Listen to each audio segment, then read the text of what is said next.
नमस्कार। ये है फलक की कहानियों का अद्भुत संसार। किस्सा कहानी, कहानियाँ जिनमें हम लिखते हैं खुद को।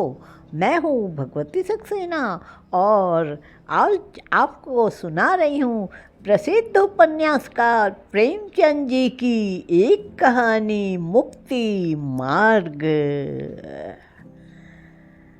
सिपाही को अपनी लाल पगड़ी पर, सुंदरी को अपने गहनों पर, वैद्य को अपने सामने बैठे हुए रोगियों पर जो घमंड होता है, वही किसान को अपने खेतों को लहराते हुए देखकर होता है। झिंगुर अपने ऊख के खेतों को देखता, उस पर नशा छा जाता। 3 बीघे ऊख थे, 3 बीघे गन्ने। इसके 600 रुपये तो अनायास ही मिल जाएंगे। और जो कहीं भगवान ने डांडी तेज कर दी तो फिर क्या पूछना। दोनों बैल बूढ़े हो गए। अब की नई गोई बटेश्वर के मेले से ले आएगा। कहीं 2 बीघे खेत और मिल गए तो लिखा लेगा। रुपयों की क्या चिंता है, बनिए अभी से उसकी खुशामद करने लगे थे। ऐसा कोई न था जिससे उसने गांव में लड़ाई न की हो। वह अपने आगे किसी को समझता ही न था। मानव पक्ष में जिस योद्धा की कीर्ति सबसे उज्जवल थी, वह बुद्धू कमर तक धोती चढ़ाए, प्राण हथेली पर लिए अग्नि राशि में कूद पड़ता था और शत्रुओं को परास्त करके बाल बाल बचकर निकल आता था। अंत में मानव दल की विजय हुई, किंतु ऐसी विजय जिस पर हार भी हंसती। गांव भर की ऊख जलकर भस्म हो गई और ऊख के साथ सारी अभिलाषाएं भी भस्म हो गई। आग किसने लगाई, ये खुला हुआ भेद था, पर किसी को कहने का साहस न था। कोई सबूत नहीं, प्रमाणहीन तर्क का मूल्य ही क्या। झिंगुर को घर से निकलना मुश्किल हो गया। जिधर जाता ताने सुनने पड़ते। लोग प्रत्यक्ष कहते थे, यह आग तुमने लगवाई, तुम्ही ने हमारा सर्वनाश किया, तुम ही हमारे घमंड के धरती पर पैर न रखते थे, आपके आप गए, अपने साथ गांव भर को डुबो दिया। बुद्धू को न छेड़ते तो आज क्यों यह दिन देखना पड़ता। झिंगुर को अपनी बर्बादी का इतना दुख न था जितना इन जली कटी बातों का। दिन भर घर में बैठा रहता। पूस का महीना आया, जहाँ सारी रात कोल्हू चला करते थे, गुड़ की सुगंध उड़ती रहती थी, भट्टियाँ जलती रहती थी और लोग भट्टियों के सामने बैठे हुक्का पिया करते थे। वहाँ सन्नाटा छाया हुआ था। ठंड के मारे लोग सांझ से ही किवाड़ बंद करके पड़े रहते और झिंगुर को कोसते। माघ और भी कष्टदायक था। ऊख केवल धनदाता ही नहीं, किसानों का जीवन दाता भी है। उसी के सहारे किसानों का जाड़ा कटता है। गरम रस पीते हैं, ऊख की पत्तियां तापते हैं, उसके अंगूरे पशुओं को खिलाते हैं। गांव के सारे कुत्ते जो रात को भट्टियों की राख में सोया करते थे, ठंड से मर गए। कितने ही जानवर चारे के अभाव से चल बसे। शीत का प्रकोप हुआ और सारा गांव खांसी बुखार से ग्रस्त हो गया। और ये सारी विपत्ति झिंगुर की करनी थी, अभागे हत्यारे झिंगुर की। झिंगुर ने सोचते सोचते निश्चय किया कि बुद्धू की दशा भी अपनी ही सी बनाऊंगा। उसके कारण मेरा सर्वनाश हो गया। वो चैन की बंसी बजा रहा है, मैं भी उसका सर्वनाश करूंगा। जिस दिन इस घातक कलह का बीजारोपण हुआ, उसी दिन से बुद्धू ने इधर आना छोड़ दिया। झिंगुर ने उसे रक्त जब्त बढ़ाना शुरू किया। वह बुद्धू को दिखाना चाहता था कि तुम्हारे ऊपर मुझे बिल्कुल संदेह नहीं है। एक दिन कंबल लेने के बहाने, फिर दूध लेने के बहाने गया। बुद्धू उसका खूब आदर सत्कार करता, चिलम तो आदमी दुश्मन को भी पिला देता है, वो उसे बिना दूध और शरबत पिए आने ही नहीं देता। झिंगुर आजकल एक सन लपेटने वाली कल में मजदूरी करने जाया करता था। बहुधा कई कई दिनों की मजदूरी इकट्ठी मिलती थी। बुद्धू ही की तत्परता से झिंगुर का रोजाना खर्च चलता था। अतएव झिंगुर ने खूब रक्त जब्त बढ़ा लिए। एक दिन बुद्धू ने पूछा, क्यों झिंगुर, अगर अपनी ऊख जलाने वाले को पा जाओगे तो क्या करोगे, सच कहना। झिंगुर ने गंभीर भाव से कहा, मैं उससे कहूँगा, भैया तुमने जो कुछ किया बहुत अच्छा किया, मेरा घमंड तोड़ दिया, आदमी बना दिया। बुद्धू, मैं जो तुम्हारी जगह होता तो उसका घर जलाए बिना न मानता। झिंगुर, 4 दिन की ज़िंदगी में बैर विरोध बढ़ाने से क्या फ़ायदा, मैं तो बर्बाद हुआ ही, अब उसे बर्बाद करके क्या पाऊँगा। बुद्धू, बस यही आदमी का धर्म है, पर भाई क्रोध के बस में होकर बुद्धि उल्टी हो जाती है। फागुन का महीना था। किसान ऊख बोने के लिए खेतों को तैयार कर रहे थे। बुद्धू का बाजार गर्म था, भेड़ों की लूट मची हुई थी। 2-4 आदमी नित्य द्वार पर खड़े खुशामदे किया करते। बुद्धू किसी से सीधे मुंह बात नहीं करता था। भेड़ रखने की फीस 2 गुना कर दी थी। अगर कोई एतराज करता तो बेलाग कहता, तो भैया भेड़ें तुम्हारे गले तो नहीं लगाता हूँ, जी न चाहे मत रखो, लेकिन मैंने जो कह दिया उससे 1 कौड़ी भी कम नहीं हो सकती। गरज थी, लोग इस लड़ाई पर भी उसे घेरे रहते, माने पंडे किसी यात्री के पीछे पड़े हों। लक्ष्मी का आकार तो बहुत बड़ा नहीं, और वह भी समयानुसार छोटा बड़ा होता रहता है। यहाँ तक कि कभी वह अपना विराट आकार समेटकर उसे कागज के चंद अक्षरों में छिपा लेती है। कभी कभी तो मनुष्य की जिह्वा पर जा बैठती है। आकार का लोप हो जाता है, किंतु उनके रहने को बहुत स्थान की ज़रूरत होती है। वह आई और घर बढ़ने लगा। छोटे घर में उससे रहा नहीं जाता। बुद्धू का घर भी बढ़ने लगा। द्वार पर बरामदा डाला गया, 2 की जगह 6 कोठरियाँ बनवाई गई। यूँ कहिए मकान नए सिरे से बनने लगा। किसी किसान से लकड़ी मांगी, किसी से खप्परों का आवा लगाने के लिए उपले, किसी से बांस, किसी से सरकंडे। दीवार की उठवाई देनी पड़ी। यह भी नगद नहीं, भेड़ों के बच्चों के रूप में। लक्ष्मी का यह प्रताप है। सारा काम बेगार में हो गया। मुफ्त में अच्छा खासा घर तैयार हो गया।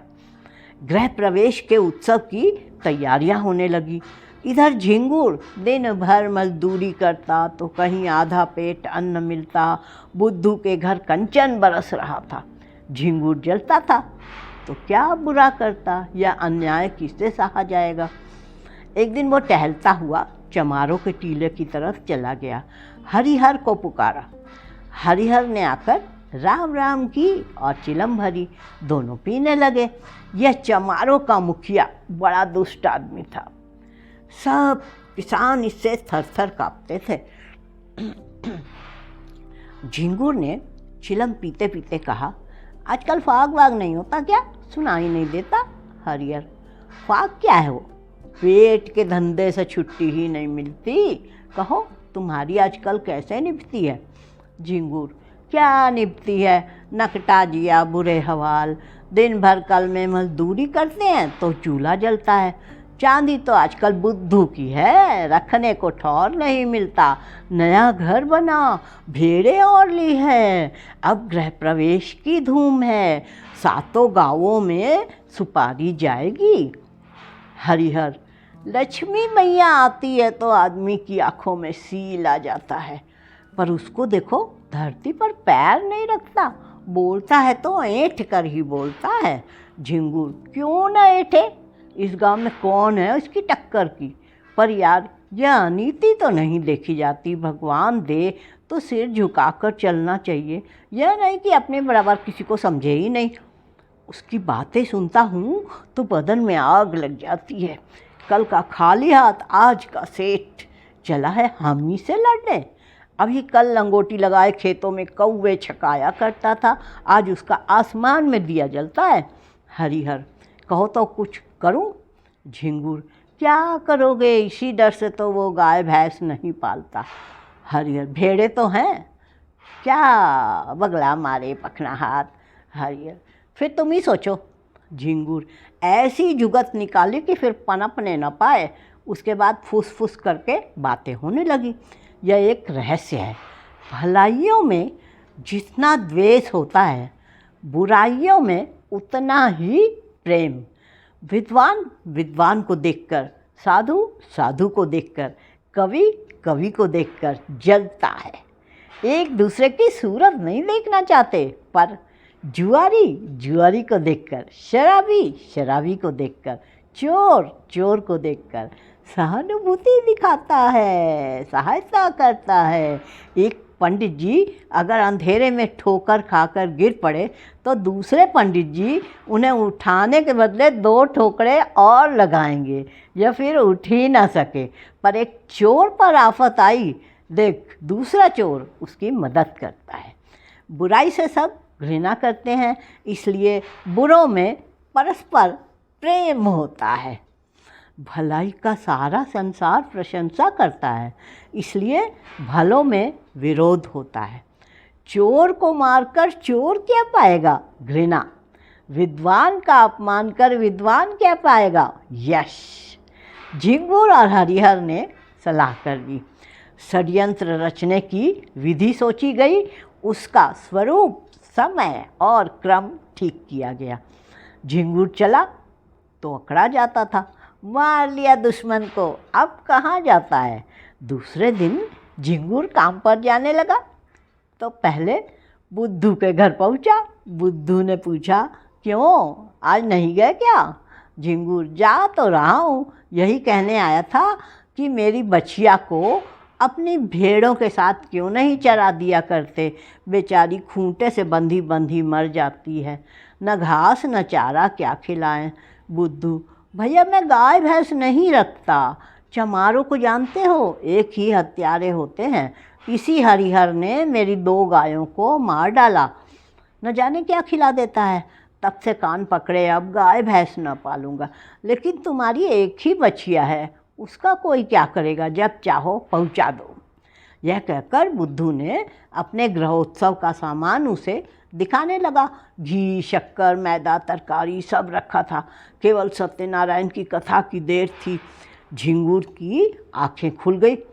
ऐसी तैयारी न उसने स्वयं कभी की थी, न किसी को करते देखा था। मजदूरी करके घर लौटा तो सबसे पहला काम जो उसने किया वो अपने बछिया को बुद्धू के घर पहुंचाने गया। उसी रात बुद्धू के यहाँ सत्यनारायण की कथा थी। ब्रह्म भोज भी किया गया। सारी रात विप्रों का आगत स्वागत करते गुजरी। भेड़ों के झुंड में जाने का अवकाश ही न मिला। प्रातःकाल भोजन करके उठा ही था, क्योंकि रात का भोजन सवेरे मिला। एक आदमी ने आकर खबर दी, बुद्धू तुम यहाँ बैठे हो, उधर भेड़ों में बछिया मरी पड़ी है। भले आदमी, उसकी पगहा भी नहीं खोली थी। बुद्धू ने सुना और मानो ठोकर लग गई। झिंगुर भी भोजन करके वहीं बैठा था। बोला, हाय हाय मेरी बछिया, चलो जरा देखूं तो, मैंने तो पगहा नहीं लगाई थी। उसे भेड़ों में पहुंचाकर अपने घर चला गया था। तुमने ये पगहा कब लगा दी? बुद्धू, भगवान जाने, जो मैंने उसकी पगहा देखी भी हो, मैं तो तब से भेड़ों में गया ही नहीं। झिंगुर, जाते ना, पगहा कौन लगा देता, गए होंगे, याद ना आती होगी। एक ब्राह्मण, मरी तो भेड़ों में ही है, दुनिया तो यही कहेगी बुद्धू की असावधानी से उसकी मृत्यु हो गई। पगहा किसी का हो। हरिहर, मैंने कल सांझ को इन्हें भेड़ों में बछिया को बांधते देखा था। बुद्धू, मुझे?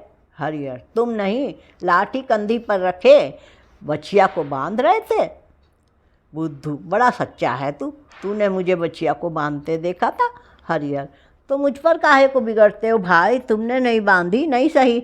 ब्राह्मण, इसका निश्चय करना होगा, गो हत्या का प्रायश्चित करना पड़ेगा, कोई हंसी ठट्टा है। झिंगुर, महाराज, कुछ जानबूझकर तो बांधी नहीं। ब्राह्मण, इससे क्या होता है? हत्या इसी तरह लगती है, कोई गाय को मारने नहीं जाता। झिंगुर, हाँ, गायों को खोलना बांधना है तो जोखिम का काम। ब्राह्मण, शास्त्रों में इसे महापाप कहा है। गाय की हत्या ब्राह्मण की हत्या से कम नहीं। झिंगुर, हाँ, फिर गाय तो ठहरी ही है, इसी से ना इनका मान होता है, जो माता सो गाय। लेकिन महाराज, एक चूक हो गई, कुछ ऐसा कीजिए थोड़े में बेचारा निपट जाए। बुद्धू खड़ा सुन रहा था। अनायास मेरे सिर हत्या मरी जा रही है। झिंगुर की कूटनीति भी समझ रहा था। मैं लाख कहूँ मैंने बचिया नहीं बांधी, मानेगा कौन? लोग यही कहेंगे प्रायश्चित से बचने के लिए ऐसे कह रहा है।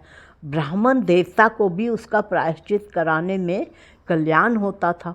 भला ऐसे अवसर पर कब चूकने वाले थे? फल यह हुआ कि बुद्धू को हत्या लग गई। ब्राह्मण भी उससे जले हुए थे।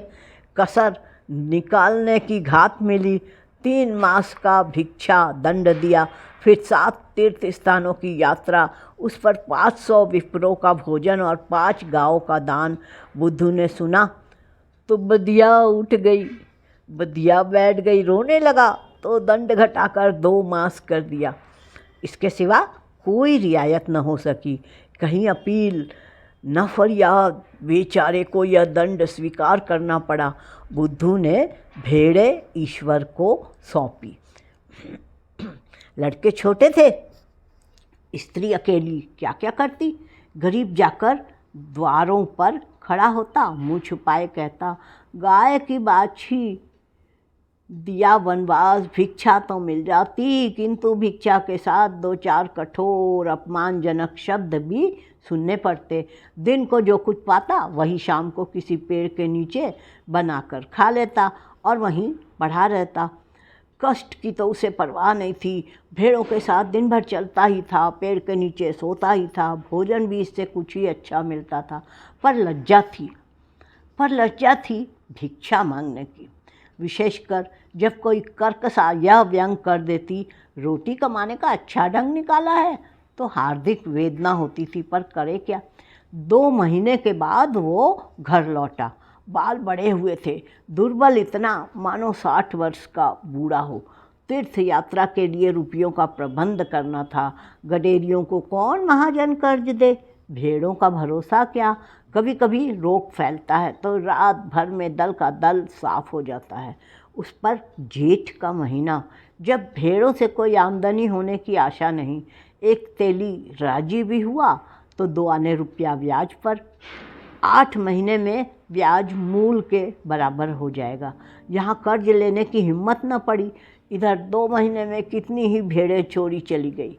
लड़के चराने ले जाते थे, दूसरे गांव वाले चुपके से 1-2 भेड़ें किसी खेत या घर में छिपा देते और पीछे मारकर खा जाते। लड़के बेचारे एक तो पकड़ न सकते थे, जो देख भी लेते तो लड़े क्यों कर, सारा गांव एक हो जाता। 1 महीने में तो भेड़ें आधी भी न रहेंगी। बड़ी विकट समस्या थी। विवश होकर बुद्धू ने एक बूचड़ को बुलाया और सब भेड़ें उसके हाथ बेच डाली। 500 रुपये हाथ लगे। उसमें से 200 रुपये लेकर तीर्थ यात्रा करने गया। शेष रुपये ब्रह्म भोज आदि के छोड़ गया। बुद्धू के जाने पर उसके घर में 2 बार सेंध लगी, पर यह कुशल हुई कि जगह हो जाने के कारण रुपए बच गए।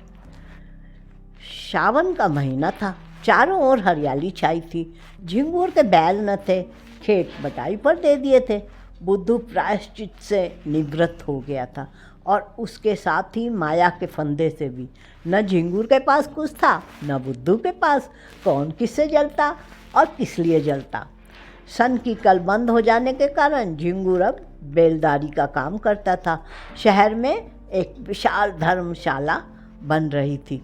हजारों मजदूर काम करते थे।